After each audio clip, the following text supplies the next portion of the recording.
Sure is a nice day, isn't it, Miss Wesley? Now, how can you tell, Tom? All you do is go up and down in the elevator all day long. When I'm on the main floor, I can sneak a look out the front door to keep myself posted. Oh, I see. Here's your floor, Miss Wesley. Thank you.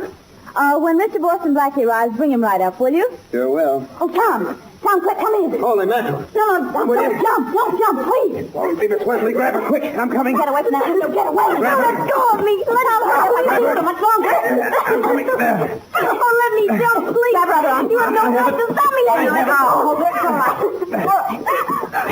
Oh, you shouldn't have stopped me. You shouldn't. You shouldn't. 25 stories, lady, and down all the way. Let's take her to my apartment, Tom. Yes, ma'am. Good thing we got here in time. You haven't kept me from killing myself. You've just postponed it. I tell you, I've got to die.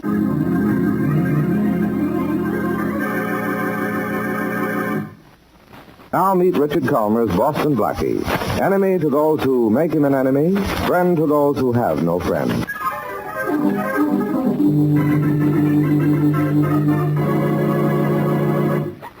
Oh, Blackie, I'm glad you're here.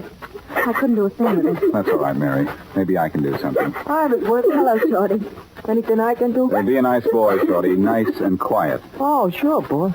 Mary, what's this girl's name? I don't know. She won't tell me. Look, Miss, whatever your name is. Oh, please, I want to die. Can't you let me alone? Look, nothing can be as bad as all that. Please let me go.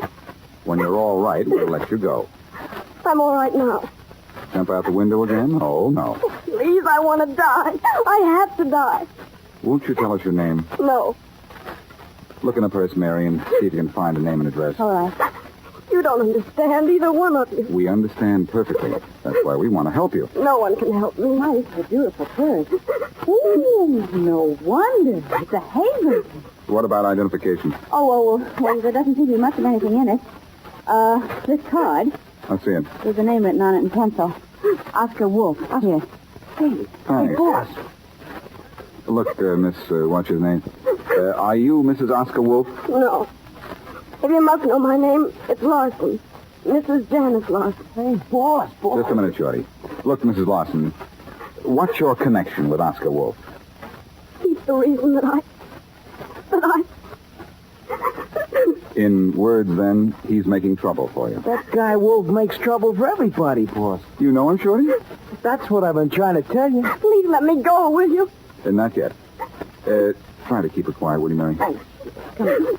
Shorty, how do you happen to know Oscar Wolfe? Well, I guess I shouldn't have said nothing, Blackie, but me and my pals are going to take care of Wolfe our own way. Now, wait a minute, short one. You know better than to get into trouble again. Yeah. What me and my pals are figuring on doing to this Wolfe ain't no trouble, boss. That's a pleasure. You let me handle Wolfe for you. Oh, no, thanks, boss. Where can I see him, Shorty? Now, look, please, boss, stay away from him, Look, will you? Mrs. Lawson, maybe you'll be able to tell me where I can get in touch with Mr. Wolfe. I can't tell you. All right, Shorty. It's up to you. Oh, Blackie, do I have to? What's his address? Well, all right. Got an office in a hollow building, number 2121. But that's just the front. Thanks, Shorty. And Mrs. Lawson, cheer up. When I find out what's behind that front, I'll be back.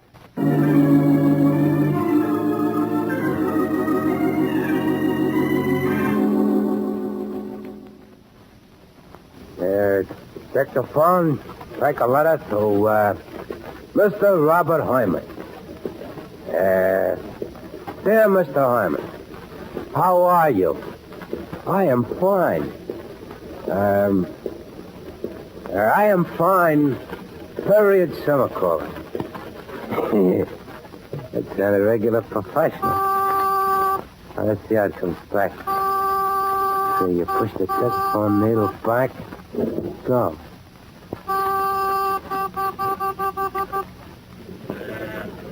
Check the phone. Take a letter to Mr. Robert Hyman. Dear Mr. Hyman, how are you? What? Peter. Hi, Mr. Wolfe. How many times have I told you not to play with that dictaphone? Oh, Mr. Wolfe, it's fun. Look, I've been buzzing you on the inner office phone for a whole minute. Couldn't you hear me? Was that what the buzzing was, Mr. Wolfe? I'm sorry.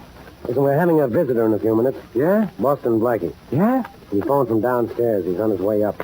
Yeah? Do you have to answer yeah to everything I say? Yeah. Mm-hmm. Listen, I don't know why Boston Blackie suddenly wants to see me, but I have a good idea. Probably found out what we're up to. Yeah. All right, maybe Blackie knows nothing, so no rough stuff unless it's necessary. Now, when you say the word, Mr. Wolfe. I'm going to let you decide when and if this Blackie needs your attention. When he comes in, send him right into my office. You sit here at your desk and listen in through the inter-office telephone. Understand? Sure. And don't take time off to play with that dictaphone. Nah, listening on you will be just as much fun. All right. If what Blackie talks to me about hits too close to home, you come into my office and get rid of him. Rough stuff, maybe, huh? Only if necessary. Understand? Yeah. That's probably Blackie on the hall now. Wait a minute and then send him into my office. Yeah, Mr. Wolfe. Da-dum, da-da-dum, dum, come in. Is Dr. Wolfe's office? Yeah. I'm Boston Blackie. I just phoned and made an appointment. Mr. Wolfe. Yeah, go right in. He's waiting for you. Thanks. The door right there. Thank you. Miss Wolfe, Come in. I'm Boston Blackie. And to what do I owe the pleasure of this visit? It may not be a pleasure, Wolfe. You know, you look very familiar to me. I get out and around. I think you mean in and out, Wolfe. In and out of jail. I've never been in jail. Not under the name of Oscar Wolfe. What do you mean? I came here with the idea that I was going to talk to a semi-legitimate businessman about some clients of his. I didn't know I was going to talk to you. You don't have clients, you have victims. No, go ahead. Look, Wolfe, I don't know what your racket is, but that's only because I haven't bothered to check into it yet. Is this the beginning of a threat? That depends on you. It might only be a warning. But leave certain friends of mine alone, or I'll not only break your racket, but your neck along with it. I don't know what you're talking about. But you know what I mean, don't you? You propose violence to put an end to my business. And to you too, Wolfe. Are you suggesting, Blackie, that you'll go so far as to kill me? Why not? Nobody'd miss you except the people your death would make happy. You entertain rather morbid thoughts. I'm the entertaining type. But don't let these friends of mine have any more trouble with you, Wolfe. That's all I've got to say. I still don't know what... Yes, Peter? This guy annoying you, Mr. Wolfe? Yes, he is. But I think he's leaving. Yes, I guess I am. Goodbye, Blackie. If I were you, I'd keep hoping this is goodbye. Yeah, Peter, I'm glad you didn't forget to listen in on the inter-office phone. Did more than that, Mr. Wolfe. And not only listen, I took down everything he said on a dictaphone. Won't you ever stop playing with that dictaphone? Oh, boys, it was fun. Now I got something else to listen to besides the dictaphone coming back to me.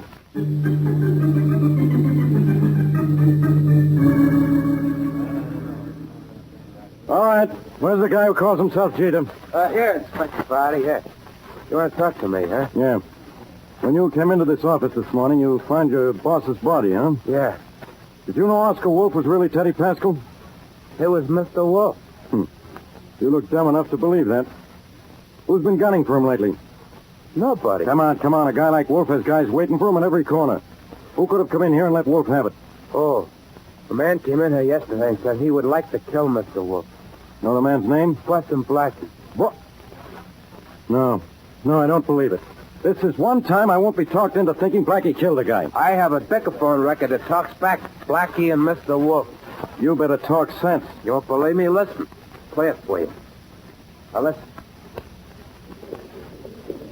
Are you suggesting, Blackie, that you'll go so far as to kill me? Why not? Nobody'd miss you except the people your death would make happy. You entertain rather morbid thoughts. Stop that thing. Sure, Inspector. That was Blackie talking, all right. And this is one time Blackie's talked himself into a charge of murder.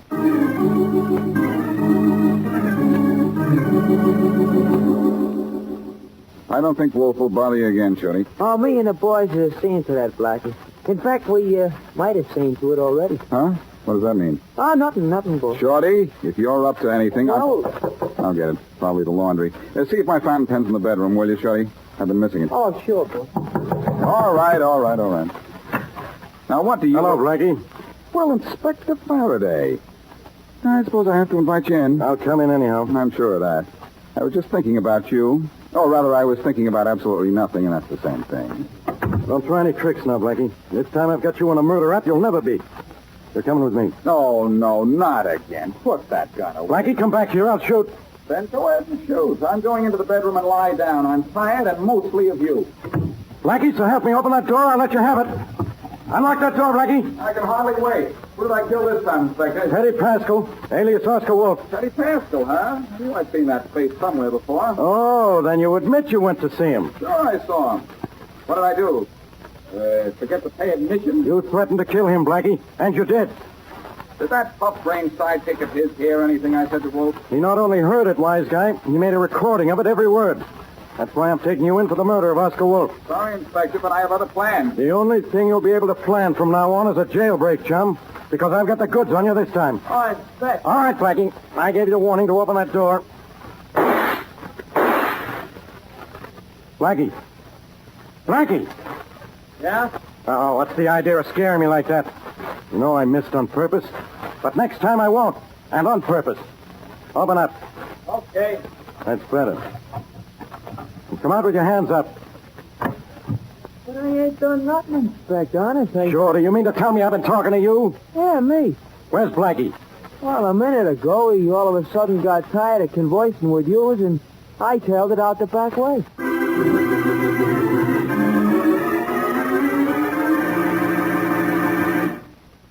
Now back to Boston Blackie.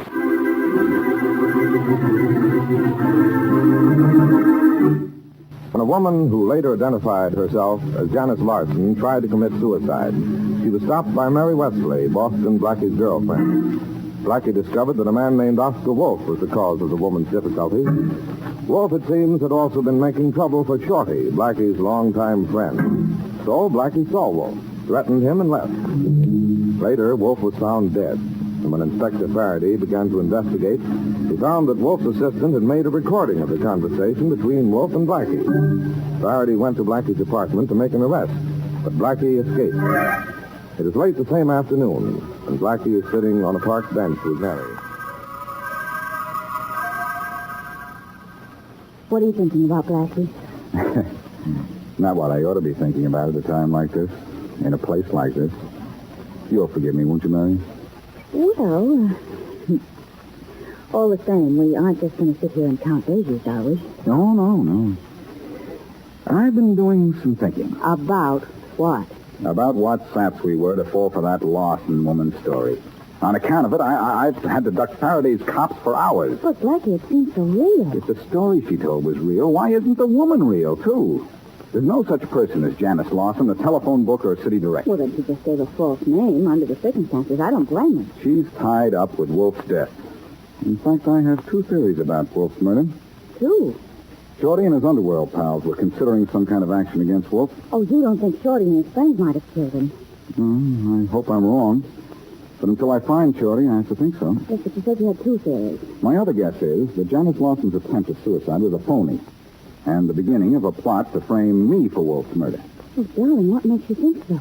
Is it just a little more than coincidence that Oscar Wolfe was killed a few hours after I threatened him? Well, yes. And isn't it peculiar that Wolfe's dumb assistant makes a recording of everything I said? But you said he was just like an overgrown kid with a new toy. Well, all I know is Faraday's going to hunt through this town till he finds me if he has to start using a vacuum cleaner. And I have to find Mrs. Lawson before he finds me. Blackie, Mrs. Lawson had a Hazelton purse. Oh, that certainly helps. Well, of course it does, silly. Hazelton purses are custom made by the B.J. Hazelton Company. I don't think they make more than 40 or 50 a year. Say, if we can describe Mrs. Lawson's purse, the Hazelton Company might tell us where we can get a hold of her. I should think so. Well, come on. Let's get down to Hazelton's. You may have the answer Oh, there, Mary. Blackie, you think so? If we can get some information on the bag, this thing may be in the bag.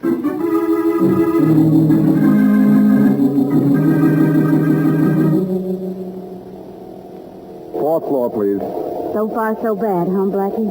Well, we found out from Hazelton's that just 2 people bought a bag like the one we described, not 20. Yes, but the first woman we went to see wasn't our Mrs. Larson. Then this has got to be. What if it isn't? Well, let's not even think about that. Here we are, apartment 411. Cross your fingers, Mary. This had better be it. They cross the hard there is. Ring the buzzer. What a wonderful way to spend a beautiful Wednesday evening. Yes? We'd like to speak to the lady of the house. She isn't in. Hey, don't close the door just yet. We'll come in and wait. She's out of town. She won't be back for a month. Thanks. In that case, we won't wait. Oh, Blackie, what are we going to do? I don't know. Well, come on. Maybe we better go back and ask to see a picture of that woman. Say, Mary, did it seem to you that that maid at the door was nervous? Yes, I noticed that. She should be. She's the woman we're looking for. She's Janice Lawson. Blackie, you're right. Of course you are. I wondered why she almost closed the door as soon as she saw her. But I got a good look at her before she did. And I see now how she got her expensive clothes in that Hazelton purse. She borrowed them from the woman who lives in that apartment. And she picked your building and your floor to stage a suicide. She was hired by someone planning to kill Wolfe. The whole thing is a frame. But then Shorty didn't kill Mr. Wolfe. Shorty may still be mixed up in this some way. Hey, let's go back and talk to that maid. Oh, no. No. I'm leaving her alone until tomorrow night. Tomorrow night? Thursday? Thursday, my sweet. That's maid night out.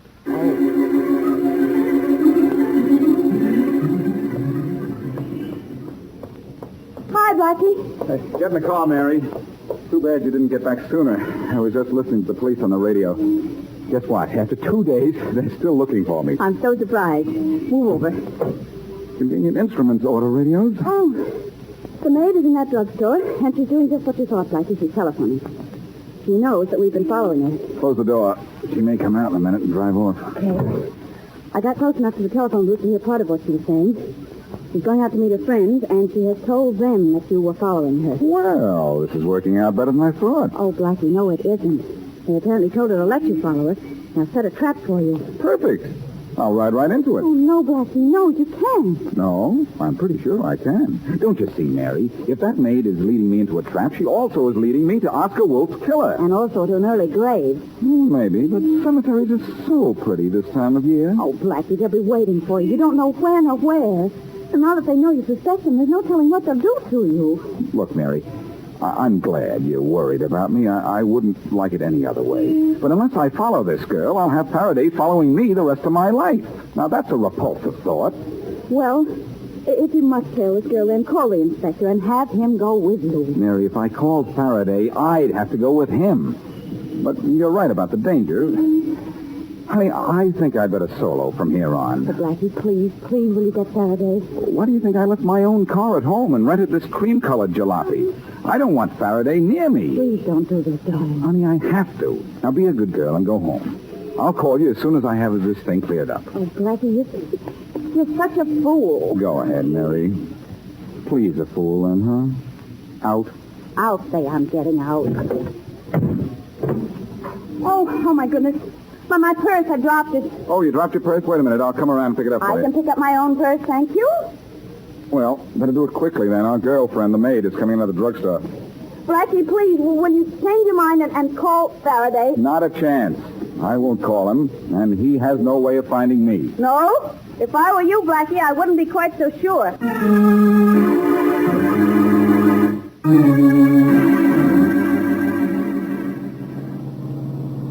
Oh, brother, another red light. Give me a lift, bud. Sorry, I'm... Don't yell for no cops or this gun will go off in your middle. Well, you came along sooner than I thought you would. You gotta go, Light. Get going. Sure. Okay, where to? Just keep following that car. With pleasure. And with me.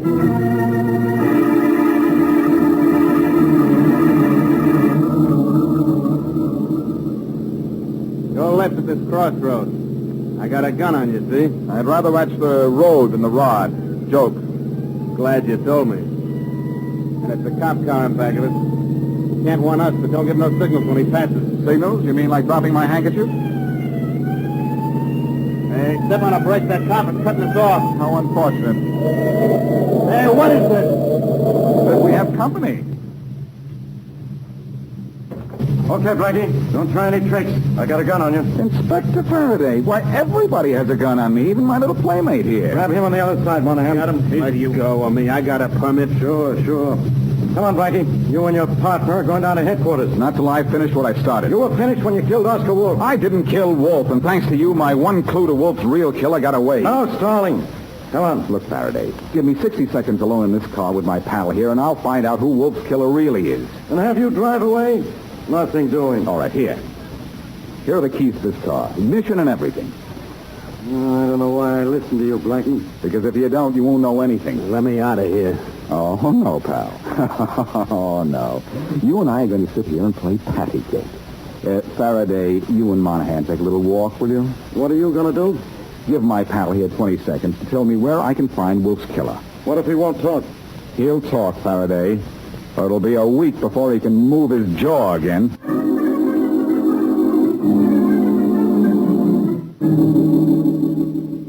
That mug said Wolfe's killer was at 47 Willow Street, and this is 47 Willow Street. All right. Let's open the door. Well, how did you do that? It was extremely difficult. I turned the knob. Wait a minute. A piece of paper's coming off my knuckles. My pal's jaw was a little hard. Look, if that door was unlocked, we're not on the trail of any killer. A killer doesn't hide out in an unlocked house. He may have been expecting someone, you know. You? Yes. He expected me to be following a girl named Janice Lawson. Who's she? The girl I was following. And not for the reason you think. She probably screamed when she heard the siren on your car. Janice? What did I tell you? The voice came from that room there. Let's go. Not so fast. Janice? Unless he thinks it's Janice, he may duck out the back way. Come on. Into the door, quick. Who's there? It's Janice. Now, come on in. Okay, Faraday, let's go. Hey, what's the... All right, don't move. Hey, what is this? Hey, Faraday, look who's here. It's Jeter, Oscar Wolfe's secretary. Oh. Hey, Inspector Faraday. Well, aren't you going to say hello to me? Or did you expect me to arrive with less official company? What's this guy got to do with killing Wolfe? Check on Wolfe, and you'll find he was the boss of a very high-paying racket. I've already checked. He was hijacking drugstore supplies and selling them to anybody who'd take a chance. And this guy, Jeter, wanted to boss the racket himself. He's too dumb for that. I wouldn't hurt Mr. Wolfe. It was nice to me. Don't start putting on that act again, Jeter. No dope could have planned to frame me into Wolfe's killing as well as you did. First, you sent that Lawson girl up to Mary's apartment house to pretend suicide. Then to tell me a phony story so I'd come down to see Wolfe. I don't know what you're talking about. Well, I do. When I told you a trick, you made a recording of everything I said to Wolfe. It was just about cinched the case against me. When what you had on that record sounded like condemning evidence against me, you shot and killed Wolfe. You don't make any sense. Well, it seemed kind of funny to me that you'd have a record of Blackie's voice. It was too pat. I don't say this proves you killed Wolfe, but you're coming to headquarters for questioning. Don't yell, Jeter. Just say come in. Let's get behind the door, Inspector. Quick. Come in. Peter, something awful has happened. Blackie stopped following me, and I had to duck to the Who car. are you?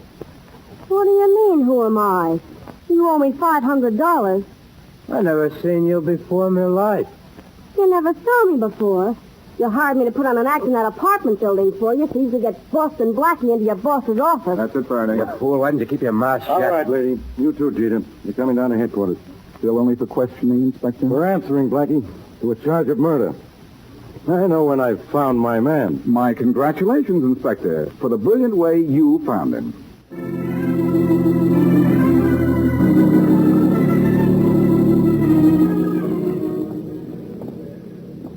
You seem very happy tonight, Blackie. I'm a little puzzled, though, Mary, and worried. Worried? About Shorty. No, I found Shorty. He and his friends had nothing to do with Wolfe's death. And the reason I couldn't find Shorty before is that he was looking for me. Well, then what are you worried about? The way Faraday managed to find me when I was trimming the maid's car, he's getting too smart. Oh, Blackie, I'm afraid I have a confession to make. A confession? Uh-huh. You remember when I accidentally dropped my purse? Accidentally? Well, it wasn't accidentally. I dropped it so that I could use my lipstick to write the word Blackie on that nice, cream-colored car of yours. You mean I drove down the street with the word Blackie written on the side of my car in lipstick? Super. Don't you like Blackie in lipstick? Well, maybe, Mary. But that's getting it the hard way.